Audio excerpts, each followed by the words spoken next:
আপনারা জানেন যে আমাদের সুপ্রিম কোর্টের একজন অ্যাডভোকেট জনাব মহসিন রশিদ তিনি একটা রিট পিটিশন দায়ের করেছিলেন।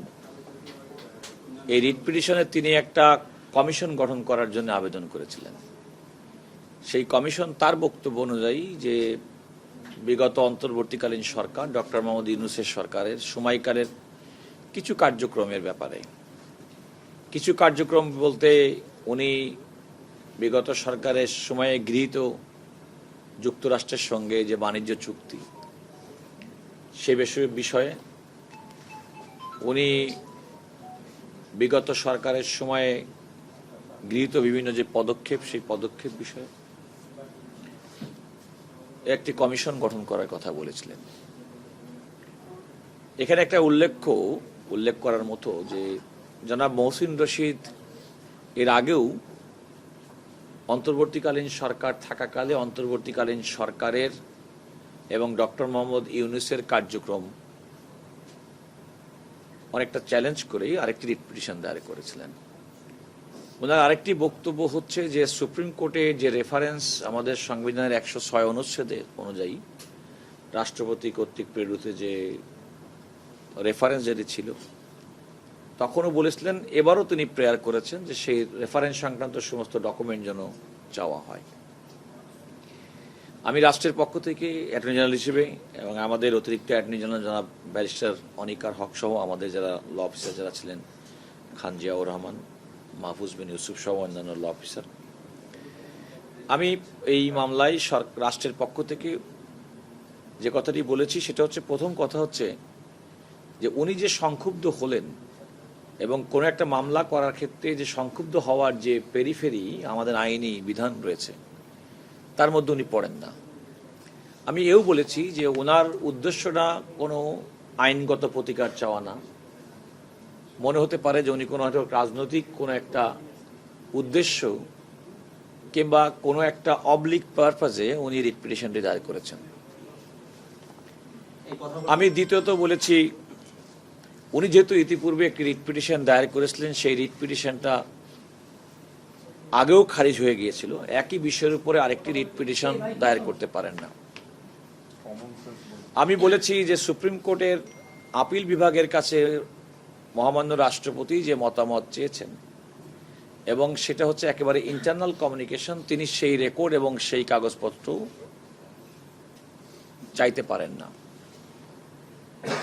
আমি আদালতকে বলেছি যে আমাদের যে কমিশন আইন 1956 সালের আইনের অধীনে উনি কমিশন গঠন করার কথা বলছেন, সেই আইনে কমিশন গঠন করার ক্ষমতা একমাত্র সরকারের আছে। ওখানে কথাটা আছে গভর্নমেন্ট, এবং গভর্নমেন্ট যদি কোনো একটা সুনির্দিষ্ট বিষয়ে মনে করেন যে তিনি কমিশন গঠন করবেন তাহলে সরকার এই কাজটি করতে পারে। আমি আদালতকে বলেছি যে যেহেতু সরকারের সন্তুষ্টির বিষয় এবং এই সন্তুষ্টি যখন সরকার সন্তুষ্ট হবেন তখন সরকার এটি করবেন, কিন্তু সরকারের সন্তুষ্টি বাইরে গিয়ে আদালতের কাছে এ ধরনের প্রতিকার প্রার্থনার কোনো সুযোগ নেই। উদাহরণ হিসেবে আমি বলেছি 1956 সালে যে কমিশন গঠন সংক্রান্ত বাংলাদেশে যে বিদ্যমান আইন, সে আইন অনুযায়ী কিন্তু বিগত অন্তর্বর্তীকালীন সরকারের সময় অনেকগুলো কমিশন গঠন করা হয়েছে, এমনকি সংবিধান সংশোধন সংক্রান্ত পর্যন্ত নানা বিষয়ে। সুতরাং সেটা সরকারের বিবেচনার বিষয়। সুতরাং সরকারের যেটা বিবেচনার বিষয় সেটা আদালতের মাধ্যমে কার্যকর করার কোনো সুযোগ নেই। এবং আনুষঙ্গিক আরও বেশ কয়েকটি বিষয়ে আদালতের বলার পর আদালত যে পর্যবেক্ষণ করে তার এই পিটিশনটি সামারলি রিজেক্ট করে দিয়েছেন, এবং আমাদের পক্ষ থেকে যে সমস্ত আর্গুমেন্টগুলো করা হয়েছিল তিনি আদালত আমাদের সে আর্গুমেন্টগুলো গ্রহণ করেছেন। আপনারা দেখেছেন যে প্রকাশ্য আদালতে আদেশ পড়েছেন এবং যে আদেশটি আমাদেরকে বলেছেন আমি তার সারবত্তা টুকে এনেছি। তিনি বলেছেন এটা আরও বিস্তারিত হবে। তবে যে কথাটি আমি আপনাদেরকে বলতে পারি সেটা হচ্ছে যে তিনি অন্তর্বর্তীকালীন সরকার অর্থাৎ ডক্টর মোহাম্মদ ইউনূসের নেতৃত্বাধীন অন্তর্বর্তীকালীন সরকারের বৈধতা চ্যালেঞ্জ করে যেটা তিনি মামলা করেছেন, ইতিপূর্বে তিনি এই মামলাটি করেছেন, যেটি হাইকোর্টে তিনি তার রিট পিটিশনটি খারিজ হয়েছিল এবং সুপ্রিম কোর্টের আপিল বিভাগ বিগত 4 ডিসেম্বর 2025 আপিল বিভাগ সেটিও খারিজ করে দিয়েছেন। অর্থাৎ একই বিষয়ের উপর তিনি দ্বিতীয়বার আর মামলা করতে পারেন না। এটা হচ্ছে প্রথম আদালতের অবজারভেশন। আর একটা হচ্ছে আদালত বলেছেন যে দেখেন আমার যে আর্গুমেন্টটা ছিল যেটা সরকারের সন্তুষ্টি, রাষ্ট্রের পরিচালনার পক্ষে সরকার রাষ্ট্র পরিচালনা করেন, তারা কোন দেশের সঙ্গে বৈদেশিক সম্পর্ক চুক্তি কেটা করবেন এটা সম্পূর্ণভাবে সরকারের ব্যাপার। কোনো সুনির্দিষ্ট কোনো বিষয়ে সরকার যদি মনে করেন তাহলে 1956 সালের আইন অনুযায়ী ওনারা যেহেতু ক্ষমতা প্রয়োগ করেন এবং সরকার এখন মনে করছেন না, সুতরাং এই ব্যাপারে তার এই চাওয়াটার কোনো যৌক্তিকতা নেই। তৃতীয়ত বলেছেন যে আমাদের যে চুক্তির যে বিষয়টি সেটি এটা আমারও আর্গুমেন্ট ছিল যে এটা রাষ্ট্রের এবং সরকারের একটা নীতিগত সিদ্ধান্তের ব্যাপার। আমি কোন দেশের সঙ্গে চুক্তি করব, আমি কোন রাষ্ট্রের সঙ্গে, সেটা একেবারে তো পলিসিগত ব্যাপার। এবং আমাদের সুপ্রিম কোর্টে অসংখ্য নজির আছে যে পলিসিগত বিষয়ে কোনো রিট পিটিশন চলে না এবং রিট পিটিশনের আদালতের কাছে কোনো প্রতিকার পাওয়া যায় না, সেটিও আমি আদালত করি। উদাহরণস্বরূপ আমি পদ্মা ব্যারেজের কথা আপনাদের নিশ্চয়ই মনে আছে, আমি উল্লেখ করেছি যে বর্তমান সরকার আসার পরে এটি কার্যকর করেছে এবং সেটা গ্রহণ করার উদ্যোগ গ্রহণ করেছেন, ইতিমধ্যে পাশ হয়েছে। তো সুতরাং এটা সরকার কোন কাজটি করবে কি করবে না এখন তো সরকারের বেশ ব্যাপার, এটা আমি আদালত বলেছি, সেটা আদালত বিবেচনা নিয়েছে। আদালত দুই একটা বিষয় পর্যবেক্ষণ করেছেন, সেটা খুবই গুরুত্বপূর্ণ। ওনারা বলেছেন এখন একটা ডেমোক্রেটিক্যালি ইলেক্টেড গভর্নমেন্ট, নতুন সরকার আসছে, একটা নির্বাচিত সরকার আসছে এবং পার্লামেন্ট অত্যন্ত ফাংশনাল এবং ভাইব্র্যান্ট, যে সংসদ অত্যন্ত কার্যকর রয়েছে এবং সেখানে যে কোনো বিষয়ে আলোচনা হতে পারে, বিতর্ক হতে পারে এবং সেখান থেকে এগুলো বিষয়ে আলোচনা হতে পারে বলেও আদালত তার আদেশে পর্যবেক্ষণে উল্লেখ করেছেন। আর মৌলিকভাবে আদালত যেটা বলেছেন যে এই রিট পিটিশন যেটা সম্পর্কে আমি বলেছিলাম যে যিনি রিট পিটিশন দায়ের করেছেন তিনি কোনো আইনি প্রতিকারের নয়, বরং তিনি কোনো অবলিক ইন্টেন্ট নিয়ে এটা করেছেন, সেটিও আদালত সেটা বিবেচনায় নিয়ে বলেছেন যে এই রিট পিটিশনের মাধ্যমে এই ধরনের পিটিশনের ভিত্তিতে সরকারের মুখোমুখি বিচার বিভাগকে দাঁড় করানোর একটা হতে পারে, একটা প্রক্রিয়া হতে পারে, সেটিও একটা অবজারভেশনের, আদালতের অবজারভেশনের মধ্যে আছে। তো আমরা এখন যেটা হয়েছে যে মোটা দাগে যে এই নীতিগত বিষয়ে এবং আদালতের যে ক্ষমতা এবং আদালত যে ক্ষমতার মধ্যে থেকে কাজ করে থাকেন সেই ক্ষমতার মধ্যে এই রিট পিটিশনগুলোটা পড়ে না, এই কারণে রিট পিটিশনটা সরাসরি খারিজ করে দিয়েছেন।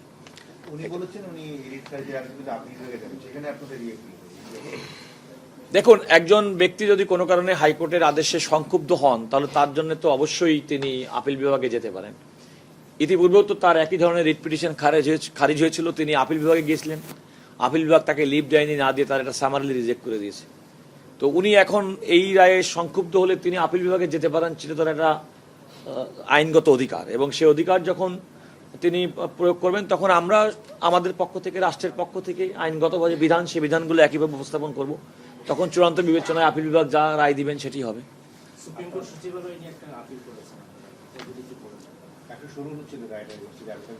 হ্যাঁ, আপনারা জানেন যে স্বতন্ত্র সুপ্রিম কোর্ট সচিবালয় সংক্রান্ত যে আমাদের একটি হাইকোর্ট বিভাগের রায়, আমরা বলে থাকি সংবিধানের 116 অনুচ্ছেদ অনুযায়ী যে রায়, সেই রায়ের বিরুদ্ধে রাষ্ট্রের পক্ষ থেকে, সরকারের পক্ষ থেকে আমরা আপিল দায়ের করেছি। এটা আপিল বিভাগে আজকে কার্যতালিকায় চেম্বার জাজের আদালতে আসবে বলে আমরা আশা করছি এবং আমরা আজকেই চেষ্টা করবো এটা শুনানি করার জন্য। এখানে আমরা মূলত এই রায়টাকে চ্যালেঞ্জ করেছি। এই রায়টা কিন্তু খেয়াল করে দেখবেন, এই রায়টা চ্যালেঞ্জ করা ঠিক না, এটা কিন্তু আমরা আপিল ফাইল করেছি সরাসরি।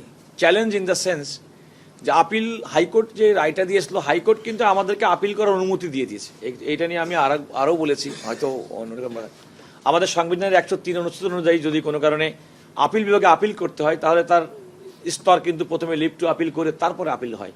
আর একটা ক্ষেত্রে মানে এক্সেপশনাল যে ক্ষেত্রগুলোর ক্ষেত্রে আপনি সরাসরি আপিল করতে পারেন, তার মধ্যে একটা যদি হাইকোর্ট নিজেই বলে থাকে যে না আমি এটা আপিল বিভাগের বিবেচনার জন্য দরকার, সার্টিফিকেট ইস্যু করা বলে। তো এই রায়টা যদিও হাইকোর্ট রায় দিয়েছেন, কিন্তু হাইকোর্ট কিন্তু এটাও বলেছেন যে এর সঙ্গে সাংবিধানিক এবং আইনগত মৌলিক প্রশ্ন জড়িত, যেটা সুপ্রিম কোর্টের আপিল বিভাগে নিষ্পত্তি হওয়া প্রয়োজন। সুতরাং প্রকারান্তরে হাইকোর্টের রায়ের মাধ্যমে কিন্তু হাইকোর্ট নিজেই বলেছেন যে তার রায়টি চূড়ান্ত নয়। তো আমরা আদালতের কাছে, মাননীয় চেম্বার বিচারপতির কাছে আজকে আমরা আপিলটি আমরা ইতিমধ্যে দায়ের করেছি। আমরা আশা করছি আজকে হয়তো শুনানি হবে এবং আমরা নিশ্চয়ই এই রায়ের কার্যকারিতা স্থগিতের জন্য আবেদন করব। আপনারা আপিল করেছেন, আপিল করার অনুমতি দিয়েছেন, প্রশ্ন আমাদের এটা ছিল না, ছিল যে কি চেয়েছি। আমি তো বললামই যে আমরা প্রথমত চেয়েছি যে অপারেশন অফ দ্য জাজমেন্ট, হাইকোর্টে যে জাজমেন্টে দিয়েছিল, হাইকোর্ট তো নিজেই বলেছে যে তার রায়টি চূড়ান্ত নয়, কারণ এটি তো সাংবিধানিক এবং আইনি প্রশ্ন জড়িত, যেটি আপিল বিভাগ নিষ্পত্তি করবে। তো আপিল বিভাগ যতক্ষণ পর্যন্ত নিষ্পত্তি না করবে ততক্ষণ পর্যন্ত এই রায়ের কার্যকারিতা স্থগিত থাকবে, এমন একটা প্রার্থনা আমরা আদালতের কাছে করেছি। আমরা ওই রায়ের কার্যকারিতা স্থগিত চেয়েছি। সেপারেট সেক্রেটারিয়েটের ব্যাপারে সরকারের দিকের সেন্স হচ্ছে যে আরো অতিরিক্ত যাচাই বাছাই শেষে শীঘ্রই বিল আসবে, আইন সম্পাদকও গতকাল তাই বললেন। একটু জানতে চাই এই অ্যাপিলেট ডিভিশনে এইটার যে নিষ্পত্তি হবে বা যেভাবে নির্দেশনা আসবে সেইটা সরকারের ওই বিলের ব্যাপারে প্রভাব ফেলবে কিনা, বা দুটোকে কিভাবে দেখবেন? দেখুন, আমি তো প্রথম কথা মনে করি যে আমাদের যে রাষ্ট্রের তিনটা অর্গান, পার্লামেন্ট তো সবসময় স্বাধীন তাদের আইন প্রণয়ন করার ক্ষেত্রে, আইন সংশোধন করার ক্ষেত্রে। বিচার বিভাগের কাজ হচ্ছে পার্লামেন্টে যদি এমন কোনো আইন পাশ করে যে আইনটা আমাদের সংবিধানের সঙ্গে সাংঘর্ষিক, তাহলে তো সুপ্রিম কোর্টের সেই ক্ষমতা আছেই।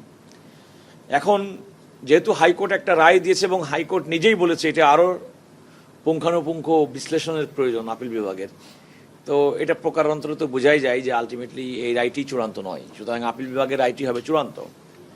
তবে আইনজীবী হিসেবে যেটুকু বলতে পারি যে কোনো সুপ্রিম কোর্টের কোনো রায় যখন দিবেন এবং সেই রায়টা তো সমস্ত অর্গানের দায়িত্ব হবে সেটা মান্য করা, মেনে চলা। তবে পার্লামেন্টও কিন্তু তার স্বতন্ত্র অবস্থান থেকে যে কোনো বিষয়ে আইন প্রণয়ন করা এবং সংশোধন করার মতো অধিকারী আমাদের সাংবিধানিকভাবে আছে। চলমান একটা ইস্যু, গতকালকে পল্লবীর একটা ঘটনা ঘটেছে, আপনি জানেন, আইনমন্ত্রীর সকালে কথা বলছেন। এর আগে আসিয়ার একটা আলোচিত ঘটনা যেটা হাইকোর্টে আছে, এর আগে আমরা ফেনীতে নুসরাতের একটা মামলা হাইকোর্টে বিচারাধীন আছে। এই বিষয়গুলো যেগুলো খুব ফোকাস, এছাড়া এক সপ্তাহে 4টা শিশু ধর্ষণ হয়েছে শুধু ঢাকা শহরে। এই বিষয়টা নিয়ে আপনি রাষ্ট্রপ্রধান আইন কর্মকর্তা হিসাবে এই মামলাগুলো এবং আপনার দেখুন, আমি এই বিষয়টি ওয়াকিবল এবং প্রাইমারিলি আমি আপনাদেরকে বলতে পারি যে আমি সংশ্লিষ্ট কর্তৃপক্ষ, সংশ্লিষ্ট মন্ত্রী এবং পুলিশের আইজির সঙ্গে আমি কথা বলেছি গতকাল রাতেই, এবং পুলিশের পক্ষ থেকে যেটা জানানো হয়েছে, দ্রুত বিচার প্রাপ্তি কিন্তু যে কোনো নাগরিকের একটা মৌলিক অধিকারের অন্তর্ভুক্ত বিষয়, এবং আমি মনে করি এরকম একটা নির্মম ঘটনার বিচার যত দ্রুত সম্ভব হবে তত বাংলাদেশের মানুষের বিচারের প্রতি, বিচার ব্যবস্থার প্রতি আস্থা ফিরে আসবে। আমার তাদের কথা শুনে যেটা মনে হয়েছে, মাননীয় আইনমন্ত্রী ইতিমধ্যে নির্দেশনা দিয়েছেন, আমি নিজেও আইজিপির সঙ্গে কথা বলেছি, এবং তারা দ্রুততম সময়ের মধ্যে এটা তদন্ত প্রতিবেদন দিবেন। এবং এটা সম্ভব এই কারণে, কারণ এই ধরনের একটা ঘটনার ক্ষেত্রে বিলম্ব ঘটে সাধারণত পোস্টমর্টেম রিপোর্ট প্রাপ্তির ক্ষেত্রে। তো সেটা যদি হয়ে যায়, কারণ ইতিমধ্যে কিন্তু যারা আসামি তারা গ্রেপ্তার হয়েছেন, তারা স্বীকারোক্তি দিয়েছে, আর সাক্ষী যারা, ঘটনাস্থল তো একেবারে একটা অ্যাপার্টমেন্টের মধ্যে, ফ্ল্যাটের মধ্যে, সাক্ষীও কিন্তু ওই এলাকা ভিত্তিক, সুতরাং এমন না যে আপনার সাক্ষী পেতে কোনো অসুবিধা হবে। তো সুতরাং একটা মামলার বিচারিক প্রক্রিয়ায় যাওয়ার জন্য প্রথম পদক্ষেপ হচ্ছে তার একটা তদন্ত দ্রুত সম্পন্ন করা, এবং আমি মনে করি পুলিশ কর্তৃপক্ষ দ্রুত তদন্ত সম্পন্ন করেন। আইজি সাহেব যেটা বলেছেন যে একজন ডিসিকে এবং তদন্তকারী কর্মকর্তা প্রয়োজনে তারাও অ্যাটর্নি জেনারেলের সঙ্গে কথা বলবেন বলে তিনি আমাকে জানিয়েছেন প্রয়োজন হলে। তবে এইরকম মর্মান্তিক ঘটনার দ্রুত বিচার রাষ্ট্রের পক্ষ থেকে হলে আমি মনে করি যে আগামী দিনে এই ধরনের ঘটনা পুনরাবৃত্তি ঘটা থেকে আমরা রক্ষা পাব, এবং আমি প্রত্যাশী এবং আমি বিশ্বাস করি যে দ্রুততম সময়ের মধ্যে এই মামলার বিচার করা সম্ভব। সামাজিক মাধ্যমে এক ধরনের প্রশ্ন ওঠে এই ধরনের ঘটনায়, এই যারা দোষী তাদের পক্ষে যাতে কোনো আইনজীবী না থাকেন, এটা নিয়ে এক ধরনের আইন পেশায় যারা আছেন তারাও প্রেসারে থাকে, আপনি এটাকে কিভাবে দেখেন? না দেখুন, একটা তো এটা আমি বলি, আইন পেশা তো প্রত্যেকটা স্বতন্ত্র পেশা।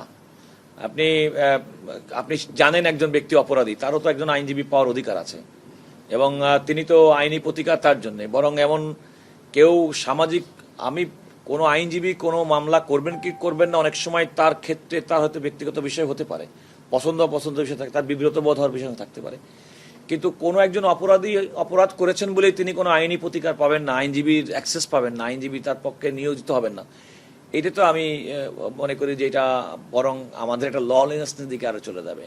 আরেকটা কথা বলি, এই ধরনের অপরাধের ক্ষেত্রে কিন্তু কোনো আইনজীবী তিনি না পেলেও বিচারিক প্রক্রিয়ায় কিন্তু রাষ্ট্রের পক্ষ থেকে তার পক্ষে আইনজীবী দেওয়া হবে, সুতরাং স্টে ডিফেন্স থাকবে। মাগুরায় যে ঘটনা ঘটেছিল তার 1 বছর হয়ে গিয়েছে এবং মৃত্যু পরোয়ানাটা কিন্তু হাইকোর্টে আছে এবং আপিলের জন্য আপনারা কতদিনের মধ্যে এটা শুনানি করবেন বা দ্রুততম রায় কার্যকরের ক্ষেত্রে কি ভূমিকা?